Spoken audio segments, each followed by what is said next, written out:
Washing મશીનમાં ચમચીનો કમાલ જોઈને કંઈ સોકાશ પહેલાં ખબર હોત. જય શ્રી કૃષ્ણ મિત્રો, ફરીથી લઈને આવી ગઈ છું તમારા માટે ખૂબ જ ઉપયોગી એવા કિચન ટિપ્સ જે દરેક ગૃહિણીને કામ આવશે. તો વિડીયોને સ્કીપ કર્યા વગર જોજો અને જો વિડીયો પસંદ આવે તો ચેનલને સબસ્ક્રાઈબ જરૂરથી કરી લેજો. સૌથી પહેલો આઈડિયા છે જીન્સના શોર્ટ પેન્ટને ફોલ્ડ કરવા માટેનો. તો જુઓ, ઘણી વખત આપણે ક્યાંય બહાર જતા હોઈએ અને બેગમાં જગ્યા ઓછી હોય તો પેન્ટ છે એ વધારે જગ્યા લેતું હોય છે. તેમજ ઘણી વખત કેવું થાય કે ઘણા બધા શોર્ટ પેન્ટ હોય તો એની મેચિંગ પેર નથી મળતી. તો એના માટે શું કરવાનું છે કે સૌથી પહેલાં શર્ટને આપણે ઊંધું મૂકી દેવાનું છે અને એની વચ્ચે આપણે આ રીતના જે પેન્ટ છે એને ફોલ્ડ કરીને રાખવાની છે. ત્યારબાદ જે રીતના આપણે શર્ટને ફોલ્ડ કરતા હોઈએ એ જ રીતના આપણે બંને બાજુથી આ રીતના ફોલ્ડ કરી દઈશું. ત્યારબાદ શું કરવાનું છે કે જે નીચે જીન્સનો પાર્ટ છે એને આપણે ઉપરની સાઈડ ફોલ્ડ કરવાનો છે અને ત્યારબાદ જે રીતે આપણે શર્ટને ફોલ્ડ કરીએ એ જ રીતના આપણે એને વાળી લેવાનું છે. તો જો ઓછી જગ્યાની અંદર શર્ટ અને પેન્ટ છે એક સાથે ફોલ્ડ થઈ જાય છે અને આને તમે કોઈ પણ બેગની અંદર રાખશો તો જગ્યા ઓછી રોકાશે. ત્યારબાદ જોઈએ નેક્સ્ટ આઈડિયા. તો ઘણી વખત આપણે જે આ રીતના ચોકલેટ લાવતા હોઈએ તો એની અંદર આપણને આ રીતના જે બાઉલ જેવું બોક્સ છે એ મળતું હોય છે. તો આનો ઉપયોગ છે તમે કોઈ પણ જ્વેલરી રાખવા માટે કરી શકો છો, પરંતુ જો આની અંદર આ રીતનું કમ્પાર્ટમેન્ટ આપવામાં આવેલું હોય તો એનો ઉપયોગ તો આપણે કઈ રીતના કરી શકાય કે આપણે જે ડેલી વિયરની નાની નાની ઇયરિંગ્સ હોય કે પછી રિંગ હોય એ બધાને આપણે આ રીતના સેપરેટ કરીને રાખી શકાય છે અને આ બોક્સને તમે ડ્રેસિંગ ટેબલ ઉપર મૂકી શકો છો. ત્યારબાદ હવે આપણે એક ઇઝી બ્રેકફાસ્ટ રેસીપી જોઈએ.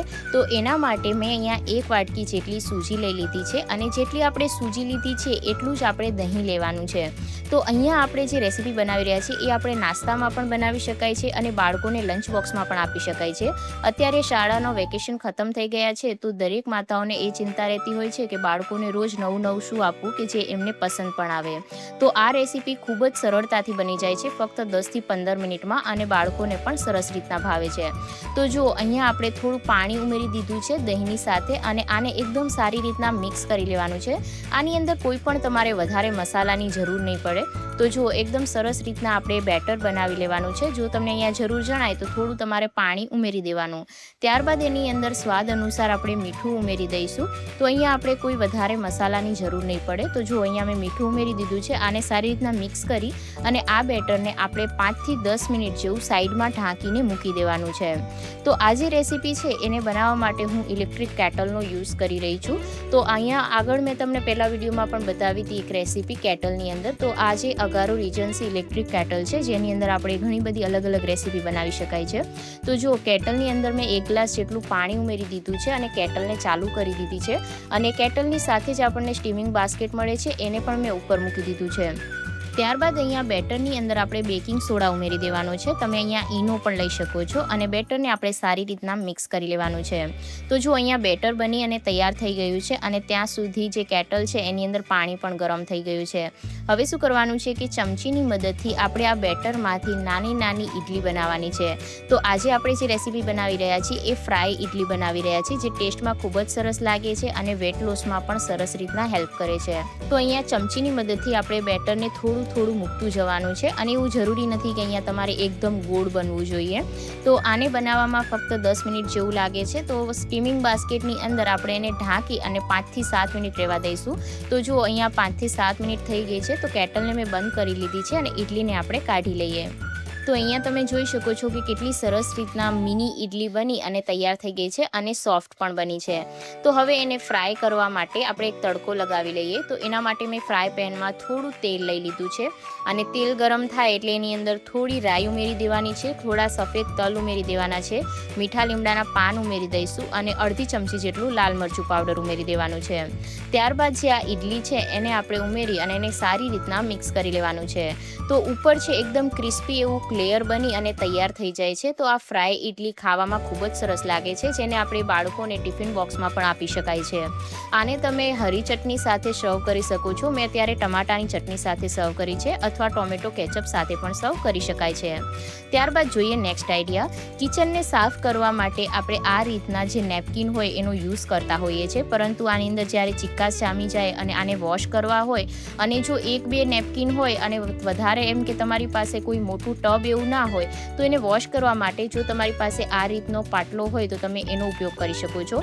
તો આપણે શું કરવાનું છે કે પાટલાને ઊંધો રાખી દેવાનો છે અને ત્યારબાદ એક મોટી પોલિથીન લઈ અને એને ઉપરથી આ રીતના પહેરાવી દેવાની છે, જેથી એક નાનું એવું બાસ્કેટ જેવું બની અને તૈયાર થઈ જાય છે. તો જ્યારે એવું થાય કે તમારી પાસે નાનું કોઈ બાસ્કેટ નથી તો તમે આ રીતના એક બાસ્કેટ જેવું તૈયાર કરી શકો છો. ત્યારબાદ હવે આપણે એની અંદર પાણી ભરી લઈશું અને જે કિચન નેપકિન છે એને ઉમેરી દેવાના છે અને ઉપરથી આપણે થોડો સર્ફ એવો પાવડર જે આવે એ ઉમેરી દેવાનો છે. તો આને તમે 5 થી 7 મિનિટ એમ જ પલળવા માટે મૂકી શકો છો, જેથી એકદમ આસાનીથી ચીકણાઈ પણ નીકળી જાય અને ત્યારબાદ આપણે એને ધોઈ પણ શકાય છે. તો જુઓ અહીંયા આ રીતના એને સારી રીતના મેં મસળી લીધા છે અને 5 થી 7 મિનિટ બાદ આપણે એને પાણીથી આ રીતના ધોઈ લેવાના છે. ત્યારબાદ જોઈએ નેક્સ્ટ આઈડિયા. વોશિંગ મશીનની ડ્રમ ક્લિનિંગ તો આપણે ઘણી વખત કરતા હોઈએ છીએ, પરંતુ જે એની કિનારી હોય એની સફાઈ આપણે ભૂલી જઈએ છીએ અને એની અંદર ઘણી વખત ધૂળ જામી જતી હોય છે, ગંદકી જામી જતી હોય છે, પરંતુ હાથેથી એની ક્લિનિંગ કરવી ખૂબ જ મુશ્કેલ થતી હોય છે, કારણ કે ત્યાં જગ્યા એકદમ નાની હોય છે. તો એને ક્લીન કરવા માટે આપણે એક ચમચીનો ઉપયોગ કરવાનો છે. તો ચમચી લઈ લીધી છે અને ત્યારબાદ શું કરવાનું છે કે જે આપણે કિચન નેપકિન હોય એ તમે લઈ શકો છો અને ઉપરથી આ રીતના ચમચી ઉપર એને વીંટી દેવાનું છે. હવે જે પણ કોર્નર હોય કે જ્યાં આપણા હાથ ન પહોંચાતા હોય ત્યાં આપણે આ ચમચીની મદદથી ક્લિનિંગ કરી શકાય છે. તો અહીંયા હું તમને બતાવીશ કે કેટલી ગંદકી છે એ નીકળે છે. તો આ રીતના જેટલા પણ કોર્નર હોય એની ક્લિનિંગ આપણે કરી શકાય. તમે અહીંયા જોઈ શકતા હશો તો એટલા માટે જ મેં અહીંયા પિંક કલરનું નેપકિન યુઝ કર્યું છે, જેથી તમને આઈડિયા આવે કે જુઓ કેટલી ગંદકી અહીંયા નીકળી રહી છે. તો આ રીતના અમુક આઈડિયાનો ઉપયોગ કરી અને આપણા મુશ્કેલ કામને આપણે આસાન બનાવી શકાય છે. મિત્રો, આજના વિડીયોમાંથી તમને કઈ ટીપ સૌથી વધારે હેલ્પફુલ લાગી એ મને કોમેન્ટ કરીને જરૂરથી જણાવજો. તો જુઓ અહીંયા કને કેટલી બધી ગંદકી છે એ બધી જ નીકળી રહી છે. તો જુઓ એકદમ સરસ રીતના આપણું જે મશીન છે એ ક્લીન થઈ ગયું. તો મિત્રો, જો આજનો વિડીયો તમને પસંદ આવ્યો હોય તો લાઇક એન્ડ શેર જરૂરથી કરી દેજો.